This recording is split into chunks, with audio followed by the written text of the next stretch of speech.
When we hear the word pirate, we often imagine ships with black flags, treasure maps, and dangerous men sailing the oceans. But among all the pirates who ever lived, there was one name that stood above the rest, a name that made sailors tremble and merchants panic the moment they saw his ship appear on the horizon. His name was Blackbeard, a man so feared and so legendary that even today, hundreds of years after his death, his story is still whispered around the world. And Blackbeard wasn't just any ordinary pirate, because he was the master of fear, the king of the seas, and the nightmare of every ship that crossed his path. Standing tall with a long, wild black beard, fierce, cold eyes and smoke pouring from his face, as he lit slow-burning fuses in his hair to look like a demon rising from the depths of hell. His story is not just about treasure or violence, but about how one man used fear, power, and strategy to become the most feared pirate the world has ever known. This is the story of Blackbeard, the most feared pirate of the seas.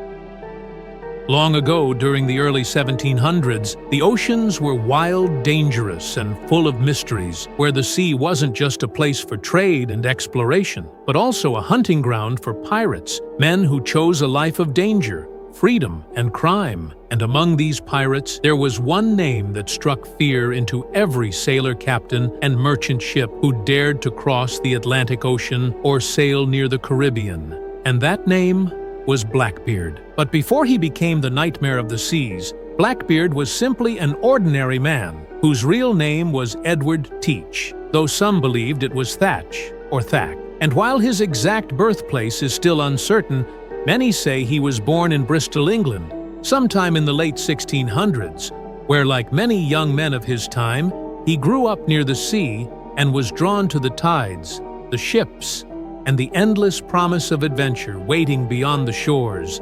But he wasn't always a pirate. Because he actually started his life as a sailor during the War of the Spanish Succession, where he worked as a privateer, which basically meant he was legally allowed to attack enemy ships under the English crown. But when the war finally ended, thousands of sailors were left jobless. Their ships were docked, their weapons were useless, and their futures were uncertain. So for men like Edward, there were really only two choices left, which was to return to a normal life with little money and even fewer opportunities, or embrace the dark, dangerous, and risky life of piracy. And Edward chose exactly that.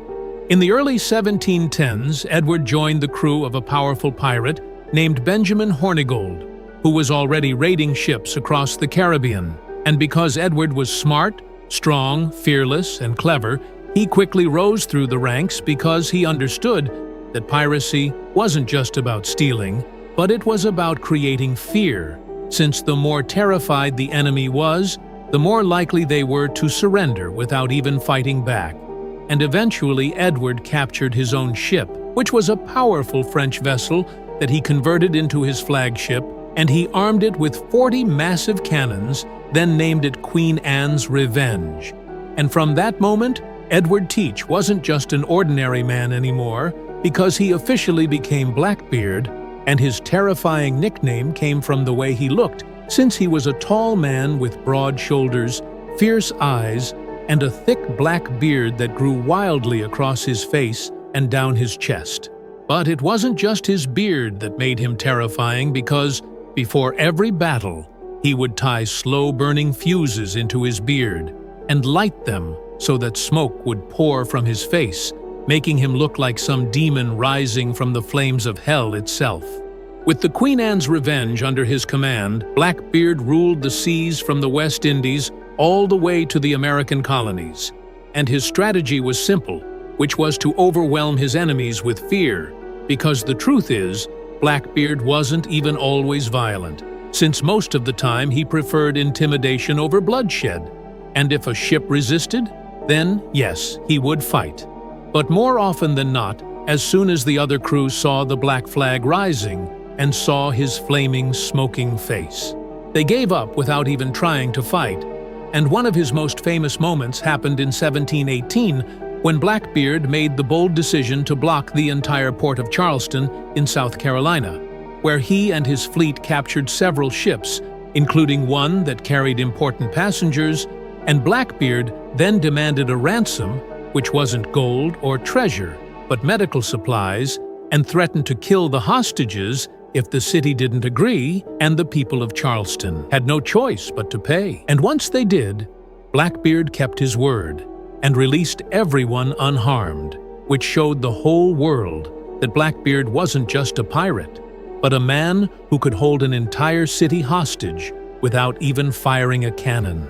But Blackbeard also knew that this life couldn't last forever, because after Charleston, he quietly sailed to North Carolina, where he tried to make peace with the governor.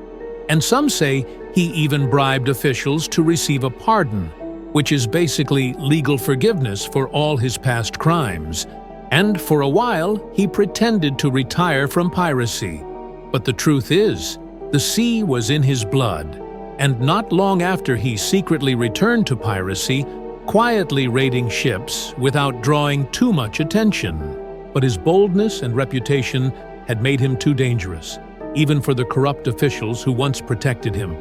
So the governor of Virginia, whose name was Alexander Spotswood, decided enough was enough, and Blackbeard had to be stopped. So he sent a small fleet, led by Lieutenant Robert Maynard, to hunt him down. The final battle began when Blackbeard was anchored near a place called Ocracoke Island in North Carolina, and Maynard's forces approached quietly, preparing for the fight. And as the ships clashed, the air was filled with gunfire, sword fights, and thick clouds of smoke, while Blackbeard fought like a man possessed, with some saying he was shot 5 times and slashed with swords over 20 times, yet he still kept fighting, refusing to fall. But eventually, Maynard's men overwhelmed him, and Blackbeard was finally killed in the heat of battle. And to prove he was dead, the soldiers cut off his head and hung it from the bow of their ship as a warning to other pirates, while his headless body was thrown into the sea.